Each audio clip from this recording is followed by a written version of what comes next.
दिल्ली से आगरा हम लोग ट्रेन से गए थे और ट्रेन से ही सबसे कंफर्टेबल जर्नी होती है, क्योंकि 3 and 3:30 मिनट्स मैक्सिमम लगते हैं और फेयर भी कम होता है और कंफर्टेबली आप ट्रेन से दिल्ली से आगरा जा सकते हैं। बहुत फ्रीक्वेंट ट्रेन है, बहुत सारे ऑप्शंस मिल जाते हैं। और स्टेशन आने के बाद आप कोई ऑटो हायर कर सकते हैं कि या फिर कोई पर्सनल कैब बुक कर सकते हैं जो आपको आगरा के हर जगह पे लेके जाएगी। बट प्रेफर करिए कि आप स्टेशन पे आकर के बाद में कैब थोड़ा नेगोशिएट करके बुक करिए, क्योंकि वहाँ पे बहुत ज़्यादा हाई प्राइस लेते हैं, लेकिन बट 400 to 500 तक में आपको एक टैक्सी वगैरह मिल जाएगी। ये कौन था सोने का?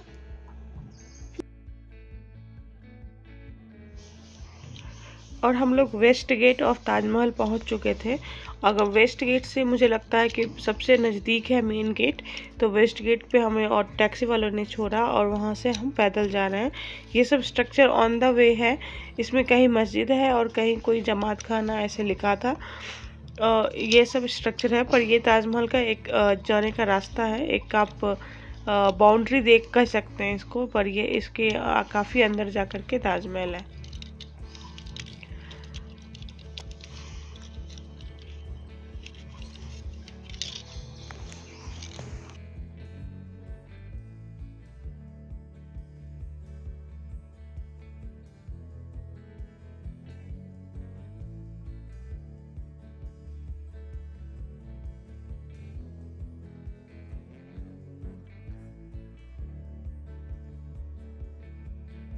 मेन गेट से जब आप एंटर करेंगे तो आप देखेंगे कि ये जो स्ट्रक्चर है यही मेन गेट है ताजमहल का। और ऐसा ही दो स्ट्रक्चर ताजमहल के लेफ़्ट एंड राइट में भी है, जिसको कि जमात खाना या मेहमान खाना बोलते हैं। और ये आप वेस्ट एंड ईस्ट दोनों गेट से आप आ सकते हैं, लेकिन हम लोग वेस्ट से आए तो बहुत जल्दी मेन गेट तक पहुंच गए। और बहुत सारी ग्रीनरी है यहाँ पे और बहुत बड़ी जगह है, आप देख सकते हैं। और इसमें जो काम है एक्चुअली जो मार्बल का संगमरमर का, वो बहुत ही अच्छा है, बहुत बारीक है और सब पे कलमा लिखा हुआ है। आयत लिखी हुई है हर दीवार पे मोस्टली। और यहाँ ये मेन गेट है जो आपको मैंने बाहर से दिखलाया था। अब यहाँ से आप एंटर करेंगे तो देखेंगे कि ताजमहल बहुत ही खूबसूरत है। एक्चुअली में एक वंडर ही है, आज तक इतना वाइट है यहाँ पे। जब ये बना होगा तो सोचो आप कितना वाइट होगा, बहुत सुंदर है। अगर आप मॉर्निंग में या फिर फुल मून डे में आए तो ये और भी सुंदर लगेगा, क्योंकि मॉर्निंग में थोड़ी धूप कम होती है और हम लोग जब तक पहुँचे थे तब तक 10:30 और 11 हो चुका था और काफ़ी ज़्यादा धूप थी। और मैं मोस्टली समर में आप विज़िट करेंगे तो धूप और गर्मी थोड़ी ज़्यादा लगेगी। अगर आप विंटर में या फिर ऐसे टाइम पे आए जहाँ टेम्परेचर कम होता हो आगरा का, तो आप पूरा ताजमहल के गार्डन का भी मज़ा ले सकते हैं। ये बीच में बहुत सारे फाउंटेन्स वगैरह हैं, जिसमें पानी अब बहुत कम आता है, पर हाँ अगर आप सुबह आए तो हो सकता है यहाँ पे भी आप इंजॉय कर पाए। हम तो बहुत जल्दी ताजमहल के पास ही जाना चाहते थे, क्योंकि गर्मी बहुत लग रही थी। ताजमहल के कैंपस के अंदर बहुत सारे गार्डन्स भी हैं।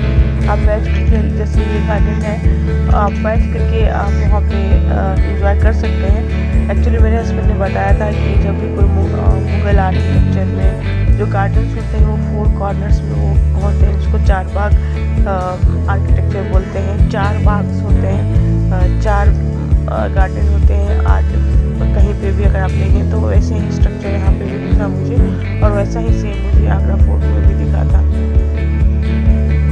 सब लोग गर्मी से बचने का उपाय कर रहे हैं, क्योंकि बहुत तेज़ धूप है। 45 डिग्री सेल्सियस यहाँ का टेम्परेचर था जिस दिन हम लोग आगरा गए थे। और ये देख सकते हैं एक लेफ्ट में है जमात खाना और एक राइट में है। एक्चुअली ताजमहल की ब्यूटी ये है कि आप जिस तरह से ताजमहल को देखेंगे, और लेफ़्ट से, राइट से, ईस्ट से, वेस्ट से ताजमहल सेम ही दिखेगा, क्योंकि इसकी खूबसूरती में एक प्रॉपर्टी इसकी सिमेट्री भी है। तो इसको इसको सिमेट्रिकल बनाया गया है हर तरीके से। एक लेफ्ट में जमात खाना है, एक राइट में जमात खाना और बीच में आपका ताजमहल है।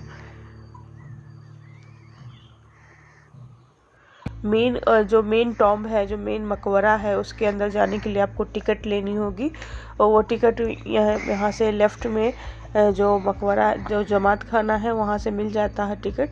और मेन मकबरे पे जाने के लिए आपको एक शू कवर भी चाहिए होगा, जो कि ऑलरेडी ताजमहल के अंदर ही मिल जाता है फ्री में अगर आप टिकट लेते हैं तो हम लोग मेन मकबरे के अंदर भी गए थे। ये देख सकते हैं ताजमहल से जमात खाना का डिस्टेंस भी काफ़ी ज़्यादा है। यहाँ पे लोग एक्चुअली जमा हुआ करते थे, कभी नमाज पढ़ा करते थे, तो इसलिए ये स्ट्रक्चर बनाया गया था ऐसा। उस जमात खाना के बाहर लिखा गया है। और ये जहाँ ताजमहल के जस्ट पीछे आप देखेंगे ये यमुना नदी बहती है। ये उस टाइम पे भी थी और आज तक ऐसे ही बह रही है। और बोल ही नहीं कि उसमें कालिया ना रहता है।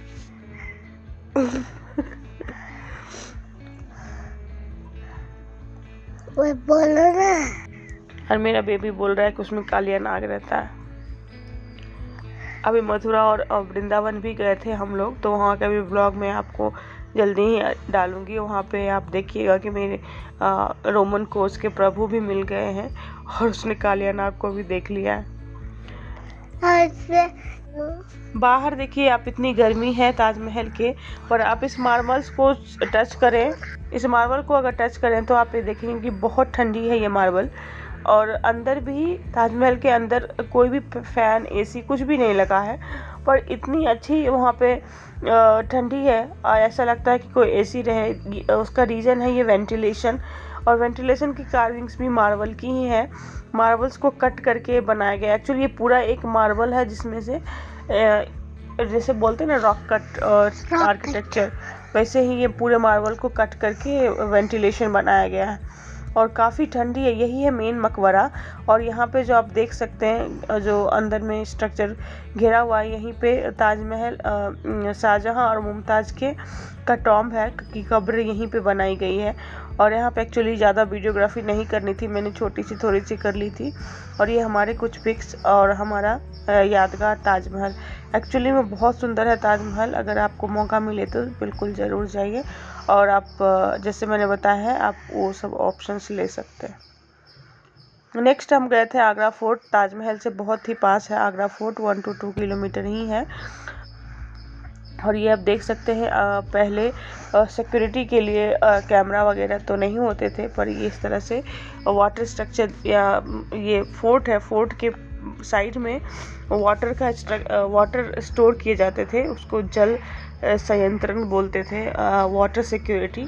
वहाँ से कोई भी नॉर्मली नहीं आ सकता था। और इसकी वॉल इतनी लंबी लंबी और इतनी मोटी है, इतनी स्ट्रॉन्ग आज तक है कि इसको तोड़ पाना शायद किसी के बस की बात नहीं होती। आगरा फोर्ट भी काफ़ी बड़ा है, बहुत ज़्यादा बड़ा है। आप देख सकते हैं यहाँ पे भी काफ़ी गर्मी थी। और इसमें राजा महाराजा रहते थे, starting from Babar to Akbar and Shahjahan and सब लोग इसमें रहते थे। और उन्होंने धीरे धीरे इसको इतना विशाल बनाया है। बाबर ने कुछ स्ट्रक्चर बनाए थे, उसके बाद जहांगीर ने बनाए, उसके बाद अकबर ने बनाया, उसके बाद शाहजहां ने बनाया। तो यहाँ पे ऐसे रिटन में लिखा हुआ है कि किसने क्या बनाया। और इसको सुरक्षित करने के लिए, सिक्योरिटी देने की, इस फोर्ट को सिक्योरिटी देने के लिए क्या क्या किया गया था। एंड आप वहाँ पे जाएं और इत्मीनान से पढ़ के इंजॉय करें। आप देखिएगा कि यहाँ पे जो भी पूरा स्ट्रक्चर है उसमें बड़े बड़े स्टोन्स का यूज़ हुआ है, कोई भी सीमेंटेड नहीं है। और पर उसको अभी कुछ टूट फूट गए हैं, तो उनको मेंटेन करने के लिए सीमेंट से स्ट्रक्चर बनाया गया है, पर ऑल आर स्टोन्स, सबको पूरा स्टोन्स ही है। और ये भी बहुत सुंदर आर्किटेक्चर है। आप देखेंगे तो कुछ ऐसे महल हैं जो अकबर ने बनवाए थे, वो आज भी नए जैसे लगते हैं। और उसमें जो छोटी छोटी काम है, जो डिटेलिंग है, वो बहुत खूबसूरत है।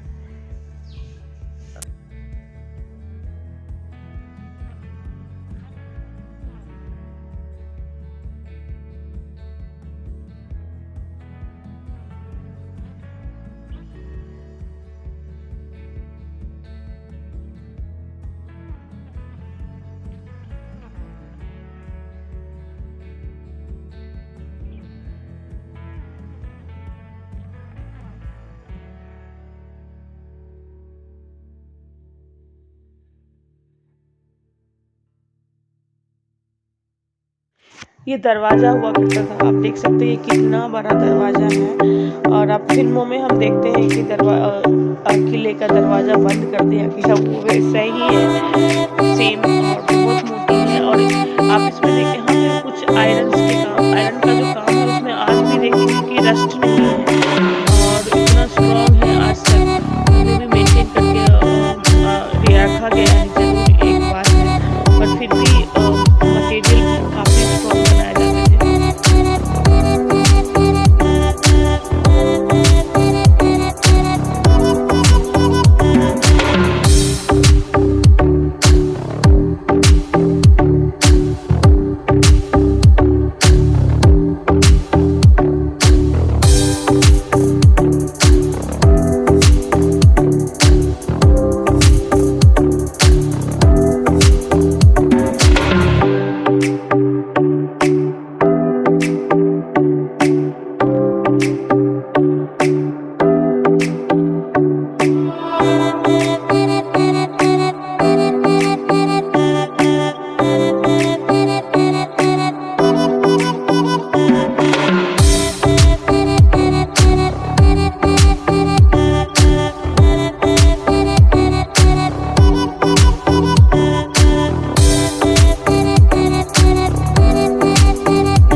आगरा फोर्ट के एक वॉल से मैं आपको दिखा रही हूँ। यहाँ से ताजमहल दिखता है।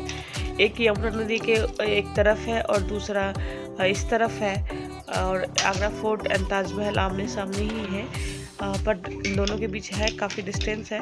और आप देख सकते हैं यहाँ के एक वॉल से ताजमहल दिख रहा है।